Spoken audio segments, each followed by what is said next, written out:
کا شوہر یہاں پر ستارہ کو کہہ رہا ہوتا ہے کہ میں جب جب تمہیں دیکھتا ہوں نا زبیر بھائی کے ساتھ تو میرا دل بہت جلتا ہے اور مجھے ترس آتا ہے اپنی بدقسمتی پر۔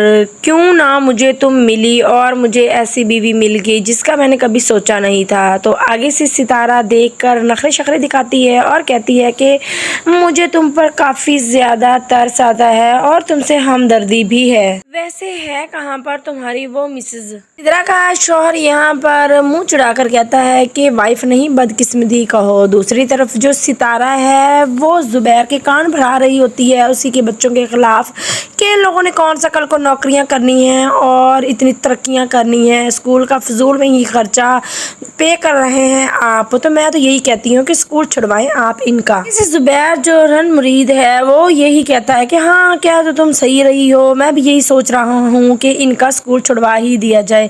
جب زبیر کی بچی دیکھتی ہے تو وہ کافی زیادہ پریشان ہو جاتی ہے، ڈر جاتی ہے اور وہ بیچاری معصوم سے لہجے کے ساتھ کہتی ہے کہ نہیں نہیں بابا پلیز ہم نے آگے پڑھنا ہے۔ تو آگے سے ستارہ کہتی ہے کہ اوہو بدتمیز، شرم نہیں آتی تمہیں، باپ کے آگے زبان چلاتی ہو۔ ستارہ زبیر کو یہی کہتی ہے کہ آپ اس کی امی کو بلائیں اور اسی سے ہی بات کریں۔ دوسری طرف دکھایا جا رہا ہے کہ جو ان کی اماں ہے ان کو جیسے ہی پتہ چلتا ہے کہ زبیر بچیوں کو اسکول سے پڑھائی سے ہٹا رہا ہے تو زینت کو بہت زیادہ دکھ ہوتا ہے اور وہ آ کر اماں جی کو شکایت کرتی ہے کہ زبیر اچھا نہیں کر رہا۔ تو آگے سے اماں پہنچتی ہے تو وہ کہہ دیتی ہے کہ ہاں جی اتنی مہنگائی ہے، کہاں سے زبیر اتنے خرچے پورے کرے، تو صحیح تو اس نے سوچا ہے کہ بچوں کا اسکول چھڑوا ہی دیا جائے۔ تو آگے سے اماں کہتی ہے کہ بھائی میں تو اس معاملے میں نہیں پڑوں گی۔ سدرا کا شوہر پاس کھڑا ہوتا ہے تو وہ کہتا ہے کہ بھابھی آپ پریشان نہ ہوں، میں بات کروں گا زبیر بھائی سے۔